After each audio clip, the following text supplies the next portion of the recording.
ये लड़कियां वही अमेरिकन बंदरियां बन के घूमने वाली जलसों में, ये जन्नत में जाने का सपना देख रही है, जन्नत में जाने। निसाउन कासियातुन नारियातुन मुमीलातुन व माइलात। वो एक ऐसा ज़माना भी आ जाएगा तुम्हारे सामने, उस ज़माने को तुम अपनी आँखों से देखोगे। औरतों को कासियात दिखाई देने में तो वो कपड़े पहने हुए दिखाई देंगी, हमारी नज़रों में वो कपड़े होंगे, हम उन्हें कपड़े महसूस कर रहे होंगे। तुम अपने इस ज़माने में क़यामत से पहले ये मंज़र देखोगे कि औरतें कपड़े पहनेंगी, तुम उनको कपड़ा कह रहे होगे आरियात, लेकिन उनके कपड़ों में सब कुछ दिखाई दे रहा होगा। मोहम्मद रसूलुल्लाह फरमाते हैं कि कपड़ा पहनने के बावजूद भी वो नंगी होंगी। बताओ ईमानदारी के साथ, आज ऐसे कपड़े हैं? हमारे कॉलेज और स्कूलों में जाने वाली बच्चियां कौन से कपड़े पहन के जा रही हैं? सोचो। मुमीलातुन व माइलात, ऐसा बनाओ सिंगार करेंगी कि उनको देखे बगैर आदमी रह ही नहीं सकता, लड़का रह ही नहीं सकता। उनके मेकअप को, बनाओ सिंगार को देख कर वो उनकी तरफ माइल हो जाएगा, मुस्कुरा कर बातें करेगा, और जैसी वो उनकी तरफ माइल होगा तो ये भी उनकी तरफ माइल हो जाएंगी। इसको कहा जाता है फ्रेंडशिप, माइल होने को फ्रेंडशिप। कौन है? दोस्त हैं। फ्रेंड लिस्ट में लड़के रिक्वेस्ट भेजते हैं लड़कियों को, क्या मेरी फ्रेंड है, फ्रेंड है। ये इस्लाम में नहीं चलता फ्रेंड। लड़की भी कहती फ्रेंड है, लड़का हो, अब वो अलग बात, बॉयफ्रेंड नहीं नहीं नहीं, धीरे धीरे खुलती, हाँ बॉयफ्रेंड। अब तो बहुत आसानी से शॉर्टकट का ज़माना, BF GF, गर्लफ्रेंड बॉयफ्रेंड। मुमीलातुन, ये उनकी तरफ माइल होंगी, ये उनकी तरफ माइल होंगे, ये लड़के उनकी तरफ झुकेंगे, ये उनकी तरफ झुकेंगी। ला यदखुलनल जन्नता वला यजिदना रिहाहा। जब तुम ऐसी औरतों को देखो तो मोहम्मद रसूलुल्लाह का फरमान याद कर लो, ला यदखुलनल जन्नता, ऐसी औरतें जन्नत के अंदर दाखिल नहीं होंगी। बल्कि बाज लोगों ने यहां पर ला यदखुलना की जगह ला यदखुलन्ना भी लिखा है, माना बदल जाएगा। अरबी ज़बान में जहां हदीसें लिखी गई हैं उसमें ज़बर ज़ेर नहीं है, वो लगाना पड़ता है। ला यदखुलनल जन्ना, अगर ये है तो इसका तर्जमा ये होगा कि ऐसी औरतें जन्नत में दाखिल नहीं होंगी। लेकिन बाज़ मुहद्दिसीन ने इसको यूँ पढ़ा है ला यदखुलन्नल जन्नता। अगर ला यदखुलन्ना पढ़ लिया जाए तो इसका तर्जमा ये होगा ऐसी औरतें कभी भी किसी भी हाल में हरगिज़ जन्नत में दाखिल नहीं होंगी, यानी अज़ाब देने के बाद भी जन्नत से निकाली नहीं जाएंगी, हमेशा हमेशा के लिए जहन्नम में जलेंगी। वला यजिदना रिहाहा, जन्नत में जाना तो बहुत दूर की बात, ये जन्नत की महक और जन्नत की खुशबू भी नहीं पाएंगी, इनको जन्नत की खुशबू भी नहीं मिलेगी।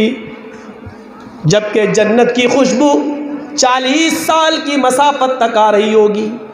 यानी जन्नत के दरवाजे से एक घोड़ा खड़ा करिए और उस घोड़े पर दौड़िए और 40 साल तक घोड़े को दौड़ाइए। 40 साल, समझ रहे हैं? 40 साल मौलाना जर्जिस की पूरी ज़िंदगी से अब तक 40 साल, इतना लंबा ज़माना गुजारिए और नॉन स्टॉप, कहीं रोकिए नहीं घोड़े को, और वो भी जन्नत का घोड़ा, यहाँ का नहीं।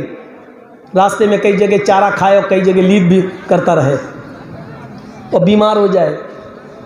उस घोड़े पर सफर किया जाए तो 40 साल तक नॉन स्टॉप दौड़ता रहे, 40 साल के बाद वो घोड़ा जहां रुकेगा जन्नत की खुशबू वहां तक आ रही होगी, जन्नत की खुशबू वहां तक आ रही होगी। और अल्लाह के रसूल कहते हैं ये औरतें जन्नत की खुशबू भी नहीं पाएंगी। इसका मतलब इनके और जन्नत के दरमियान इतनी दूरी पैदा कर दी जाएगी कि ये 40 साल तक भी उस घोड़े पर बैठ के सफ़र करें तो वो जन्नत में नहीं पहुंच पाए, इतनी दूर कर दी जाएंगी कि जन्नत की खुशबू भी नहीं पा सकती।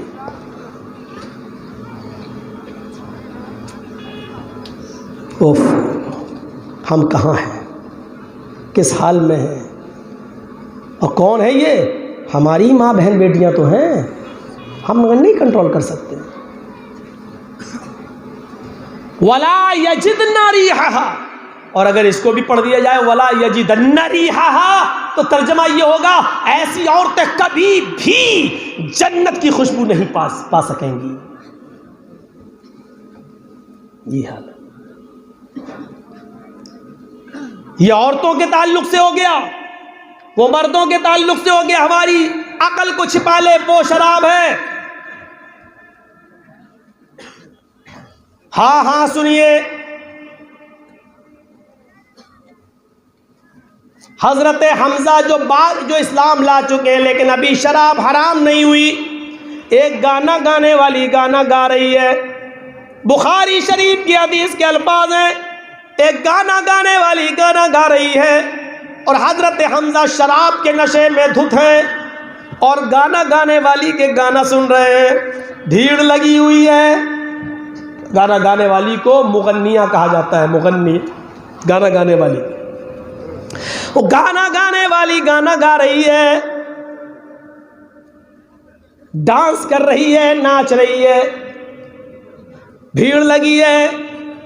नबी अकरम के चचा हजरत हमजा इस्लाम तो ला चुके हैं लेकिन शराब के नशे में, और शराब उस ज़माने की है, पी ली है जब हराम नहीं हुई थी। हराम होने के बाद तो फिर तो नहीं पिया कोई, शराब के बर्तन तोड़ दिए, मटके तोड़ दिए, फेंक दी लोगों ने, फिर हाथ नहीं लगाया। हमसे बीड़ी सिगरेट नहीं छूट रही है, उन्होंने शराब के मटके और ड्रम बहा दिए।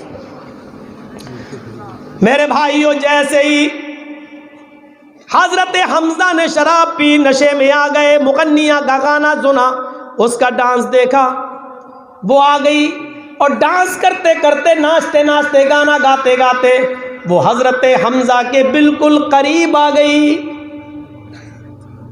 यही होता है शराब के नशे में। बियर बार वगैरह जो बंबई में खुले हैं, दिल्ली में खुले हैं, जाकर देखो। वो आ गई और आते ही उसने हजरत हमजा को चढ़ा दिया। शराब के नशे में आदमी बहुत जल्दी चढ़ जाता है, थोड़ी तारीफ कर दो। चढ़ा दिया। अला या हमजा लिशर्फिन नवाई, आए हमजा तू तो मोटी ऊँटनियों के लिए पैदा हुआ है। आए हमजा तेरे क्या कहने, तू तो मोटी ऊँटनियों का मालिक है। खुश हो गए शराब के नशे में, समझ गए ऊँटनी मांग रही है, उसका गोश्त तो चाहती है ये। उठाया खंजर और बगल में ही हजरत अली रज़ी अल्लाह ताला अन्हो की ऊँटनी घास चर रही थी। हजरत हमजा आगे बढ़े और उन्होंने वो खंजर उसके पेट में दाखिल कर दिया, उस ऊँटनी का कलेजा निकाल लिया और पूरा का पूरा कलेजा निकाल के लाए और उस मुगन्निया को दे दिया। ले, वो खुश हो गई। तो चाह रही थी वही हुआ। हजरत अली को जब पता चला कि हमजा ने मेरी ऊँटनी का सीना चाक कर दिया, पेट चाक कर दिया, कलेजा फाड़ दिया, वो करीब आए तो हजरत हमजा से कहने लगे आपने मेरी ऊँटनी को, उनको भी उल्टा सीधा बोलने लगे। हाँ कल ये हो। हजरत अली अल्लाह के नबी के पास आए अल्लाह के नबी इधर आइए और मेरे साथ इंसाफ कीजिए। हजरत हमजा ने मेरी ऊँटनी का पेट चाक करके कलेजा फाड़ दिया। अल्लाह के नबी सल्लल्लाहु अलैहि वसल्लम करीब आए, आपको पता नहीं कि हमजा ने शराब पी रखी है। आप उनके करीब पहुंचे, आए चचा जान, या आपने हजरत अली रज़ी अल्लाह ताला अन्हु की ऊँटनी का पेट चाक कर दिया। ये कहते जा रहे हैं और करीब होते जा रहे हैं। हजरत हमजा अभी भी शराब के नशे में थे। कहने लगे तो क्या हो गया, जाओ। कहा कैसे बात कर रहे हो, अरे जाओ, तुम सब मेरे बाप के गुलाम हो। बुखारी शरीफ की हदीस के अल्फाज है, हजरत हमजा ने कहा तुम सब मेरे बाप के गुलाम हो। किसको? अल्लाह के नबी सल्लल्लाहु अलैहि वसल्लम को। अल्लाह के नबी ने फरमाया अली ये शराब के नशे में है, अभी इनसे बात करना बेकार है। अक्लमंदी इसी में है कि अभी यहाँ से चलो, जब तक इनकी शराब का नशा नहीं उतरेगा ये सही से बात नहीं करेंगे, और जब तक इनसे बात की जाए तो ये बेवकूफ़ी होगी कि इनकी गालियाँ सुनते रहो। चलो चलो, जब नशा उतरेगा तब बात करेंगे।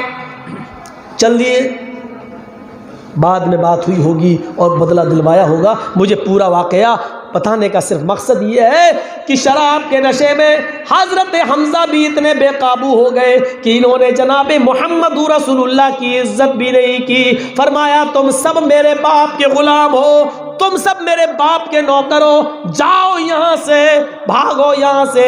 मेरे भाइयों, यहाँ से आप अंदाज़ा लगा सकते हैं कि शराब इंसान को किस मकाम पर पहुँचा देती है।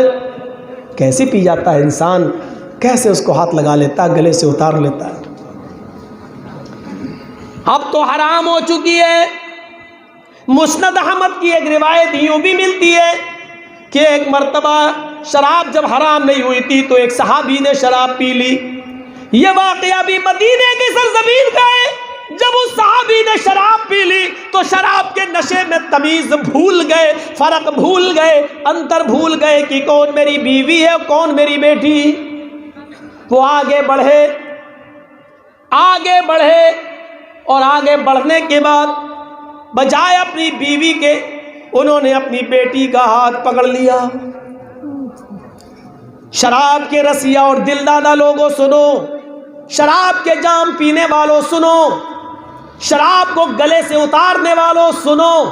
एक सहाबी जिनकी ईमानदारी और पाक दामनी पर हमें कोई शक नहीं हो सकता है, जिनके पैरों में लगी हुई मिट्टी भी अगर हमें मिल जाए तो ये हमारी खुशनसीबी है, जिनके पैरों में पहना हुआ जूता भी अगर हमें नसीब हो जाए तो ये हमारे लिए खैर और बरकत का बायस है। ये सहाबी जब शराब के नशे में बीवी और बेटी का फ़र्क भूल सकते हैं तो हम और आप इतने नेक तो नहीं हैं, हम और आप इतने ईमानदार तो नहीं हैं, हम और आप इतने पाक दामन तो नहीं हैं। शराब के नशे में अपनी बीवी के बजाय अपनी बेटी का हाथ पकड़ लिया। वो समझ रहे हैं ये मेरी बीवी है, उसके ऐसी जगह पर हाथ रखने लगे जो मुनासिब नहीं था। पकड़ा और उसको पकड़कर अपने रूम की तरफ लाने लगे। चल इधर आ, चल इधर आ। क्योंकि शराब पीने के बाद इंसान को उस चीज़ की ज़रूरत पड़ती है। वो आदमी शहवत की तरफ भागता है, फिर चाहे जायज़ हो नाजायज़ कोई भी हो, वो चाहता है कि हमें उस चीज़ की जो तलब है वो हासिल हो जाए। वो बहन और बेटी का फ़र्क भूल जाता है, वो इंसानियत को तार तार कर देता है। हज़रत सहाबी रसूल हैं, ये अपनी बेटी को बीवी समझने लगे और उनका हाथ पकड़कर उनको खींचने लगे। इतने में बीवी की नज़र पड़ गई, ये मेरी बेटी को खींच रहे हैं। वो आती है और अपनी बेटी का हाथ छुड़ाकर धक्का देती है। ये सहाबी ज़मीन के ऊपर गिरते हैं, बेटी अपने माँ के सीने से चिपक जाती है। बीवी ने अपनी बेटी को अपने रूम में किया और उस आदमी को, अपने शौहर को एक कमरे में बंद कर दिया, बाहर से कड़ी लगा दी। जब शराब का नशा उतर गया, दिमाग ठिकाने आ गया तो ये अंदर से दरवाज़ा ठोकने लगा। बीवी ने दरवाज़ा खोला तो अपनी चप्पल उतार कर इसको पीटने लगा। तूने दरवाज़ा क्यों बंद कर दिया? मेरी ज़ुहर भी निकल गई, मेरी असर भी ख़त्म हो गई। नमाज का ख्याल है? मेरी ज़ुहर भी निकल गई, मेरी असर चली गई। फिर मारा। बोल ऐसा क्यों किया? बीवी ने कहा जब थक जाओ तो बता देना, तब तक मारो, मैं तुमसे उफ भी नहीं करूँगी। उसने चप्पल फेंक दी और कहा बीवी मुझे अफसोस है इस बात का कि तुमने मुझे बंद कर दिया, मेरी ज़ोहर और असर की नमाज छूट गई। बीवी कहती है तुम्हें मालूम है कि आज तुमने क्या हरकत की है, तुम्हें मालूम है कि आज तुमने क्या हरकत की है। कहा नहीं, क्या हुआ? कहा आज तुमने शराब पी ली थी। कहा वो तो मैं रोजाना पीता हूं, आज पी ली तो क्या हुआ? नहीं मेरे शौहर, आज तुमने कुछ ज्यादा ही पी ली थी। अरे कभी कम कभी ज्यादा, ये तो होता रहता है। हुआ क्या? नहीं, आए मेरे सरताज, आए मेरे हस्बैंड, आए मेरे शौहर, आज तुमने कुछ इतनी ज्यादा पी रखी थी कि बीवी में और बेटी में, वाइफ में और डॉटर में फर्क ना कर सके, बीवी और बेटी में अंतर नहीं कर सके। आज तुमने मेरी वजह, मेरी जगह पर तुमने मेरी बेटी का, अपनी लाडली का, अपनी प्यारी बच्ची का हाथ पकड़ लिया, उसको खींचने लगे, उसको मेरे दर्जे पर रखकर बीवी समझकर उसको अपने कमरे में लाने लगे। अरे मेरे प्यारे शौहर, अगर मैं वक्त पर नहीं पहुंचती तो आप मेरी बेटी की, अपनी बेटी की इज्जत को तार तार कर देते। आप अपनी शहवत की आग बुझाने के लिए अपनी बेटी की इज्जत व आबरू से खेल जाते। सहाबी रसूल की नजरें नीचे हो गई, जमीन पर गड़ गई, आंसुओं से जमीन भीग गई। थोड़ी देर के बाद नजरें आसमान पे डाली। इलाहुल आलमीन, आए रब्बुल आलमीन, आज मेरी बीवी ने मेरे सामने जो वर्ड्स यूज किए हैं, आज मुझे जो सुनाया है, हाय अल्लाह, ये जुमले, ये वर्ड्स सुनने से पहले ये ज़मीन फट जाती और मैं ज़मीन के अंदर धंस जाता और मेरी शक्ल सूरत दुनिया वालों के सामने ना आती तो मैं अपने आप को बहुत खुश नसीब समझता। आय अल्लाह, आज के बाद मैं अपनी बेटी के सामने कौन सा चेहरा लेकर आऊं? आय अल्लाह, आज के बाद मैं अपनी बेटी के सामने कौन सा चेहरा लेकर आऊं?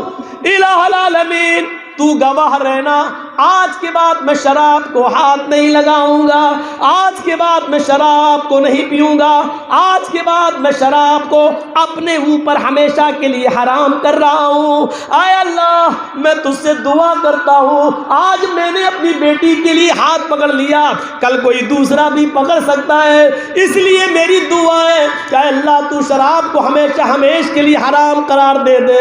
आय अल्लाह, तू शराब की हुर्मत का ऐलान कर दे। आय अल्लाह, अभी तो तेरे नबी जनाब मोहम्मद रसूलुल्लाह बाहयात है, उनकी जिंदगी में ही शराब की हुर्मत का ऐलान कर दे।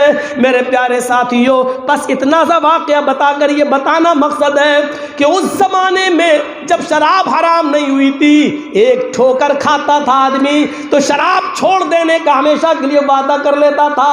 जब शराब हराम नहीं हुई थी तो छोड़ने की कसम खा लेता था। नौजवानों, ये शराब तो तुम्हारे नबी जनाब मोहम्मद रसूलुल्लाह ने, हमारे पैगंबर जनाब मोहम्मद रसूलुल्लाह ने हराम करार दे दी। फिर उसके बाद आज हम क्यों पी रहे हैं? आज इसको कैसे गले से उतार रहे हैं? आज इसको हम क्यों पी रहे हैं? नौजवानों, इस हराम चीज को छोड़ दो और अगर इस तकरीर के सुनने के बाद भी अगर आपने नहीं छोड़ा तो फिर अपनी माँ बहन बेटियों की इज्जत से खेलने के लिए तैयार रहो, अपनी माँ बहन बेटियों की इज्जत को तार तार करने के लिए तैयार रहो, क्योंकि अल्लाह के नबी ने फरमाया है, ये हुक्म मौजूद है, बनी इस्राइल 72 फिरकों में बटी थी, इन्ना उम्मती तफ्तरिकु अला 73 मिल्ला, मेरी उम्मत 73 फिरकों में बटेगी, मेरी उम्मत 73 फिरकों में बटेगी। और बनी इस्राइल जिस रास्ते पर चली है मेरी उम्मत भी उसी रास्ते पर चलेगी।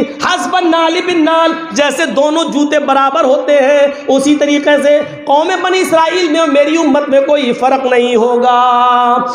अगर बनी इस्राइल में इनकाना मिनहुम मन ताला उम्मी अलानियतन, अगर बनी इस्राइल में किसी ने चौराहे पर आम लोगों के सामने ऐलानिया अगर किसी ने अपनी माँ के साथ जिना किया होगा, अपनी माँ के साथ जिना किया होगा, तो मेरी उम्मत पर भी क़यामत उस वक्त तक नहीं आएगी जब तक कि मेरी उम्मत के लोग मुसलमान भी, मेरे उम्मती भी अपनी माँ के साथ ऐलानिया जिना न करे। मेरी उम्मत में भी ऐसा ज़माना आएगा कि मेरे उम्मत के लोग मुसलमान भी अपनी माँ के साथ चौराहे पर सरेआम सबके सामने उसकी इज्जत को लूटेगा।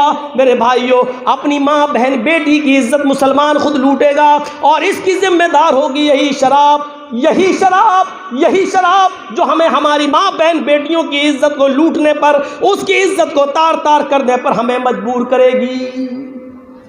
कौन चाहता है कि अपनी माँ बहन बेटियों की इज्जतों को हम अपने हाथ से तार तार करें? जो भाई अपनी बहन की डोली को उड़ाने के लिए बेचारा कभी दिल्ली, कभी बंबई, कभी लेबर का काम करने के लिए बिहार और बंगाल से वो बाहर जाता है ताकि कुछ कमा कर लाए और अपनी बहन के हाथ पीले करें, उसकी डोली सजाकर हम शानदार तरीके से शादी करके उसका घर बसा दे। क्या ये नौजवान ये चाहेगा कि शराब के नशे में आकर अपनी बहन की इज्जत को तार तार करे, अपनी बेटी की इज्जत को तार तार करे? क्या तुम्हें ये गवारा कर रहा है?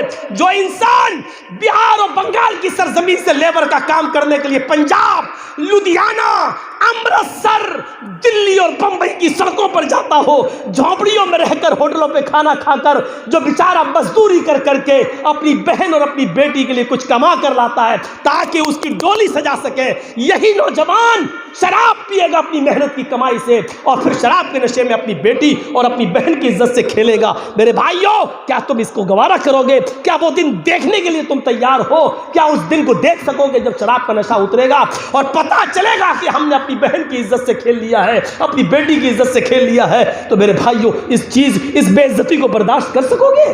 जरा तसव्वुर करो आप और हम। इसलिए शराब को अपने ऊपर हराम कर लो और आइंदा कभी शराब को हाथ नहीं लगाओ। यही चंद नसीहतें काफ़ी हैं मेरे प्यारे साथियों। अल्लाह से हम सबको दुआ करना चाहिए कि बारे इलाह हमारी ख़ताओं को माफ़ फरमा दे, हमारे गुनाहों को बख्श दे, हमें फजूल खर्ची से बचा ले और आए अल्लाह हमें जायज़ जगहों पर, जायज़ मकाम पर पैसे खर्च करने की तौफीक अता फरमा। शराब की आए अल्लाह हुर्मत के बाद हमें भी शराब को